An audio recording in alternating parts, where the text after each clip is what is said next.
If I asked you to name the most important person in history, who would you say? Would you say Jesus? Or Muhammad? Or perhaps Einstein or Newton? Maybe a great conqueror like Alexander the Great? These are all good answers. They all shape the world we live in, but none of them saved the world. There is a man whose name you probably don't know. He isn't in most history textbooks. There are no statues of him in the town squares of London or New York. But you are alive right now, listening to my voice because of him. Your parents were able to grow old because of him. The internet, the car you drive, the city you live in, it all exists because on one specific Saturday in 1962, this man stood in a metal box at the bottom of the ocean and said the word no. Welcome back to The Glitch. Today we are looking at the single most dangerous moment in human history, the moment we came within 1 second of extinction. This is the story of Vasili Arkhipov.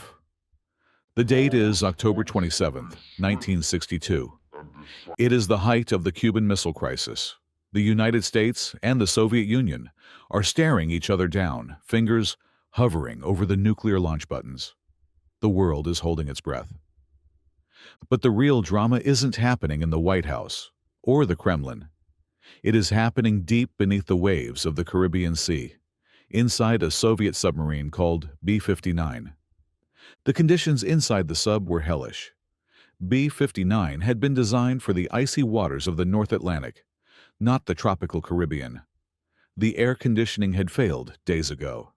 The temperature inside the boat was soaring above 113 degrees Fahrenheit, 45 degrees Celsius. The sailors were fainting from heat stroke. They were rationing water to 1 glass a day. The carbon dioxide levels were dangerously high, making it hard to think, hard to breathe. To make matters worse, they were being hunted. An American aircraft carrier group, led by the USS Randolph, had located the submarine. The Americans didn't know the sub was carrying a nuclear weapon. They just wanted to force it to surface.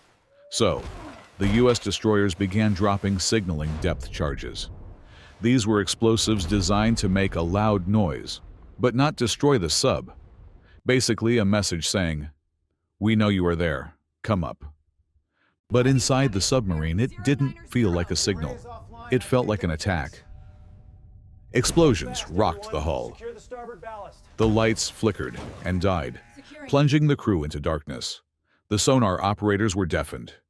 The captain of the submarine, Valentin Savitsky, was exhausted, dehydrated, and terrified.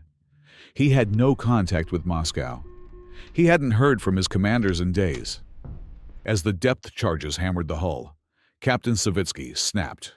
He yelled, "The war has already started up there. We're going to blast them now. We will die, but we will sink them all. We will not become the shame of the fleet."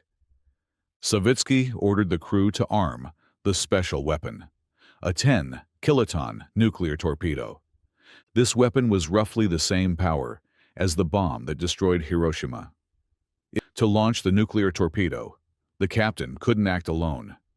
He needed the unanimous agreement of the 3 senior officers on board: the captain himself, the political officer, and the flotilla commander. The captain shouted, "Fire!" The political officer said yes. That left one man: the flotilla commander, a calm, 36-year-old officer named Vasili Arkhipov. In the sweating, panicked, red-lit chaos of the control room, with explosions ringing outside and men screaming that they were dying, Arkhipov remained cool. He looked at the captain and said, "No." The B-59 breached the surface. They were met not by nuclear fire, but by American destroyers who simply escorted them away. The submarine returned to Russia.